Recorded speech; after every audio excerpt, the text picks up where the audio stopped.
Hello students, আমি Moumita ma'am. আশা করি তোমরা সকলেই খুব ভালো আছো। Welcome back to our channel.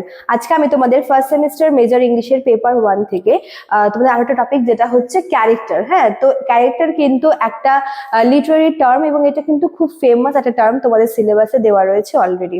চলো দেরি না করে শুরু করে দিই আজকের ক্লাসটা। দেখো কি বলেছে। Character means a person in a story, novel, play or poem.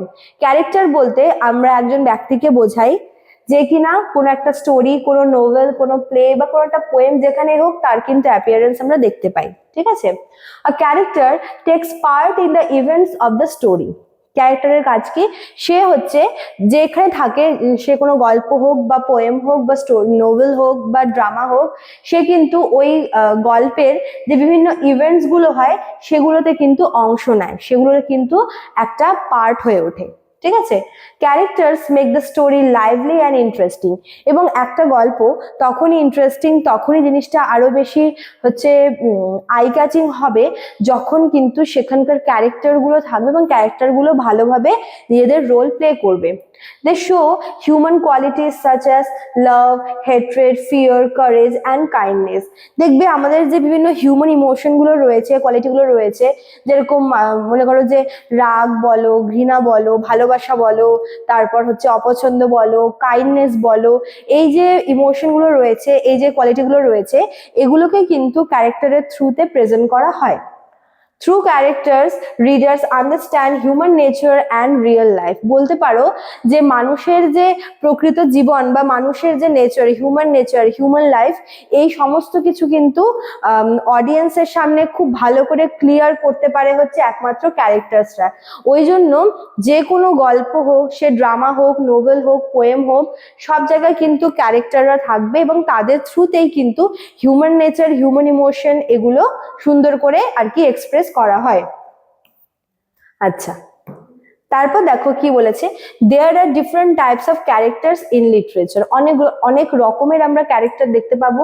প্রথমটা হচ্ছে যে মেইন ক্যারেক্টারকে বলা হয়ে থাকে দ্য প্রোটাগনিস্ট। ঠিক আছে। মানে একটা গল্পে দেখবে অনেকগুলো ক্যারেক্টার থাকে ঠিকই, বাট একজন থাকে হচ্ছে মেইন ক্যারেক্টার, যাকে কেন্দ্র করে সবকিছু হয়, ঘটনাগুলো হয়, তাকে কিন্তু বলা হয়ে থাকে protagonist. The story mainly moves around this character. পুরো গল্পটা ওই মেইন ক্যারেক্টার মানে প্রোটাগনিস্টকে ঘিরেই কিন্তু হয়। দ্য অ্যান্টাগনিস্ট হচ্ছে যে প্রোটাগনিস্টের বিপরীত। The antagonist is the character who opposes the protagonist. একজন থাকে মেইন ক্যারেক্টার, একজন থাকে হচ্ছে তার এগেনস্টে বা যে হচ্ছে নেগেটিভ রোল প্লে করে, তাকে বলে হচ্ছে antagonist. The antagonist creates conflict and problem in the story. Protagonist হচ্ছে গল্পটাকে এগিয়ে নিয়ে যায় এবং অ্যান্টাগনিস্ট মানে তাকে নিয়ে সবকিছু হয়, প্রোটাগনিস্টকে ঘিরে সবকিছু হয়। অ্যান্টাগনিস্ট হচ্ছে সমস্ত কনফ্লিক্ট, সমস্ত প্রবলেম, সমস্ত কিছু ক্রিয়েট করে। ঠিক আছে। একটা গল্পে কিন্তু হচ্ছে প্রোটাগনিস্ট এবং অ্যান্টাগনিস্ট থাকাটা মাস্ট। একজন পজিটিভ রোল প্লে করে, একজন নেগেটিভ রোল প্লে করে। তারপর দেখো আরো কিছু দেওয়া আছে। Characters can also be major or minor. এছাড়াও মেজর ক্যারেক্টার রয়েছে, মাইনর ক্যারেক্টার্স রয়েছে। আর major character appears throughout the story and places an important. যে সমস্ত ক্যারেক্টার মানে মেজর যে ক্যারেক্টার আছে তাকে কিন্তু আমরা পুরো গল্প জুড়ে দেখতে পাই এবং সে একটা ইম্পর্টেন্ট রোল প্লে করে। অন্যদিকে যারা মাইনর ক্যারেক্টার, ওরা শুধুমাত্র কিন্তু সাপোর্টিং রোল প্লে করে। ঠিক আছে। তারা হচ্ছে মানে কখনো কখনো আর কি অ্যাপিয়ার হয় গল্পটার মধ্যে এবং খুব অল্প সময়ের জন্য ওদের আর কি অ্যাপিয়ারেন্স আমরা দেখতে পাই এবং তারা হচ্ছে মেইন ক্যারেক্টারকে সাপোর্ট করে। ঠিক আছে। Both types help in developing the plot. এবং মেজর ক্যারেক্টারের পাশাপাশি কিন্তু মাইনর ক্যারেক্টারও ভীষণ দরকার, কারণ একটা গল্পের প্লটটাকে এগিয়ে নিয়ে যাওয়ার জন্য মেজরের পাশাপাশি মাইনর ক্যারেক্টারটাকেও কিন্তু থাকতে হবে।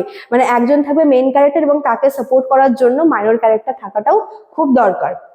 Characters are also divided as round and flat. A round character মানে হচ্ছে যার মধ্যে প্রচুর কোয়ালিটিস রয়েছে এবং যে হচ্ছে ওয়েল ডেভেলপড। আর ফ্ল্যাট ক্যারেক্টার হচ্ছে যার মধ্যে শুধুমাত্র একটা কি দুটো ক্যারেক্টার রয়েছে এবং সে মানে তার মধ্যে কোনো চেঞ্জেস আমরা দেখতে পাই না। ঠিক আছে। This types help make the story simple or complex. হ্যাঁ, একজন থাকে যে অনেক যার মধ্যে গুণ রয়েছে, আর এক থাকে হচ্ছে যার মধ্যে একটা কি দুটো গুণ রয়েছে এবং তার মধ্যে কোনো চেঞ্জেস দেখা যায় না। তো এইভাবেও কিন্তু ক্যারেক্টার গুলোকে ভাগ করা হয়। ঠিক আছে। আচ্ছা, তারপর দেখো কি বলেছে। Characters are characters are reveal through their actions, speech, thoughts and behaviour. তো এই যে ক্যারেক্টারগুলো রয়েছে এরা কিন্তু এদের নিজের যে অ্যাকশন রয়েছে, তাদের যে কথা, তাদের যে স্পিচ রয়েছে, তাদের থটস, তাদের বিহেভিয়ার দ্বারা কিন্তু তাদের রিভিলটা আর কি হয়, তারা রিভিল করে। They help to express the theme of the story. Without characters literature can not exist. তো একটা মানে লিটারেচারে সবসময় কিন্তু ক্যারেক্টার থাকে, ক্যারেক্টার ছাড়া লিটারেচারের যে কোনো পার্ট বলো, পোয়েম বলো, স্টোরি বলো, নোভেল, ড্রামা, এসে, কোনো কিছুই কিন্তু ক্যারেক্টার ছাড়া হয় না। Characters are the heart of any Literary work. তাই যে কোনো লিটারারি ওয়ার্ক, যে কোনো লিটারারি পিস বলতে পারো, সবকিছুই কিন্তু মানে হার্ট বলে হচ্ছে ক্যারেক্টার, কারণ এদের থ্রুতে পুরো গল্পটার যে মেন স্টোরি সেটা ক্লিয়ার হয়, এদের থ্রুতে কিন্তু পুরো বিষয়টা রিভিল হয়, ঠিক আছে। তো এছাড়াও অডিয়েন্সদের পুরো ব্যাপারটা বোঝাতে হেল্প করে হচ্ছে ক্যারেক্টার। চলো, তো এই ছিল তোমাদের আজকের ক্লাসটা। যারা ভাবছো আমাদের কাছে অ্যাডমিশন নেবে তারা আমাদের অফিসিয়াল নাম্বারে কন্ট্যাক্ট করে নিতে পারো। আমাদের অফিসিয়াল নাম্বার দেখো দেওয়া আছে এখানে। এছাড়া দেখো এখানে হচ্ছে তোমাদের জন্য কোর্স ফিটাও প্রোভাইড করা রয়েছে। মেজর কোর্সের জন্য তোমাদের এই অ্যামাউন্টটা পে করতে হবে এবং মাইনর কোর্সের জন্য তোমাদের এই অ্যামাউন্টটা দেওয়া রয়েছে। চলো, আজকে এতটুকুই থাকলো, দেখা হচ্ছে নেক্সট ক্লাসে। Thank you.